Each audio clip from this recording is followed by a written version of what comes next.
So, what is a center of influence? To me, a center of influence is somebody that has a wide network. They do good work, and they are looked at by their clients and contacts as a trusted advisor, meaning people will go to them with questions, whether it's specific to their industry or not. A center of influence is somebody that others will listen to, someone that others trust what they're saying. Centers of influence, I think, are relatively rare. They don't come around too often, but they need to be experienced. They have to be around for a long time. They've got to be intelligent, well spoken, and have a strong network of people. So the question is how to create a center of influence around yourself. And I have three key components to that.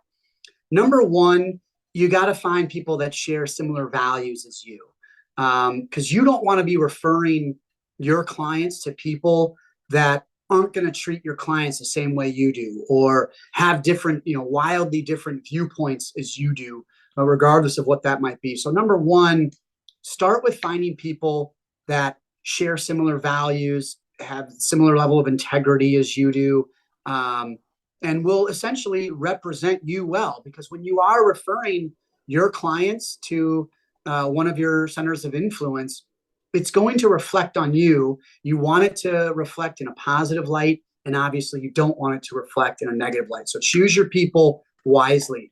The second thing I would recommend is that you work with similar clients. My clients are choosing to work with Tenant Advisory Group for a variety of reasons, one of which I often assume is the size of business we are and the size of businesses we typically service, which are SMB, small and medium-sized businesses.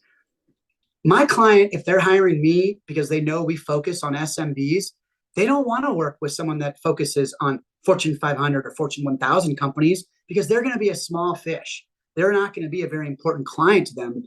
And likewise, if I refer them to somebody that says a good client for me is anyone, then that might be someone that's working with too small of users, and maybe they don't understand the nuances of larger businesses like the ones that I'm working with would make sense for them. So choose somebody that works with similar clients as you, so your client can have confidence that the person you're referring understands their issues, their needs, their complexities of the size of business that they are.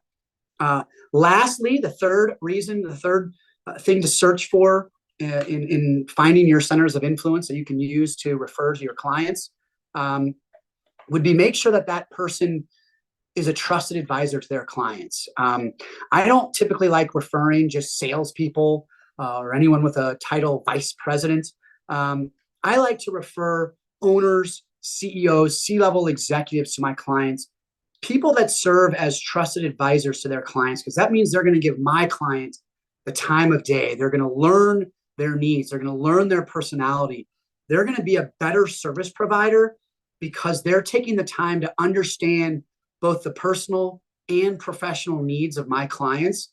And so once you've got folks like that, the types of people I think you want to try to surround yourself with when you're building those centers of influence around you, in my mind, it's the professional services. It starts with the banker.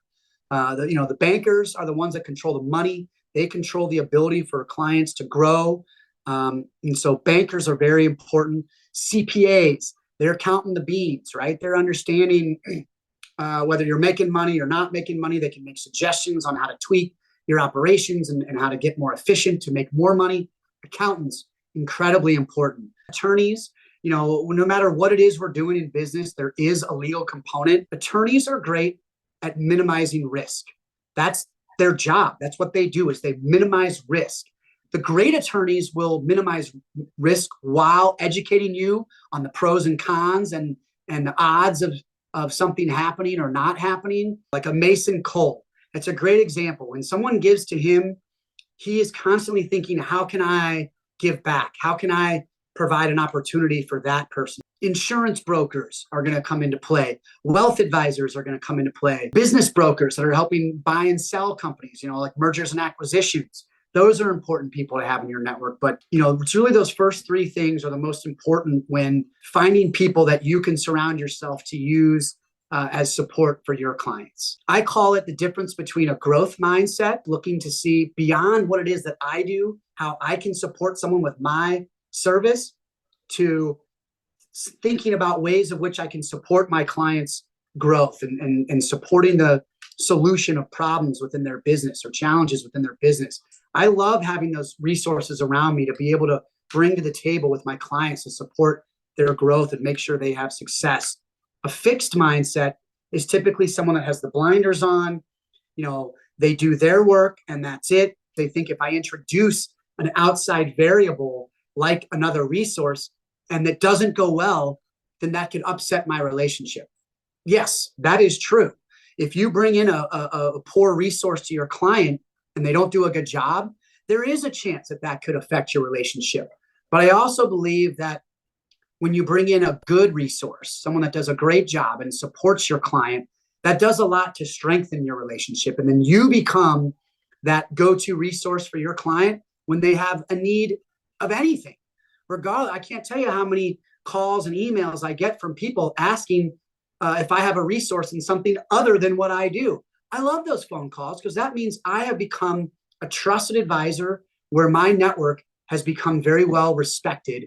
And I know that that relationship is going to be very difficult to break.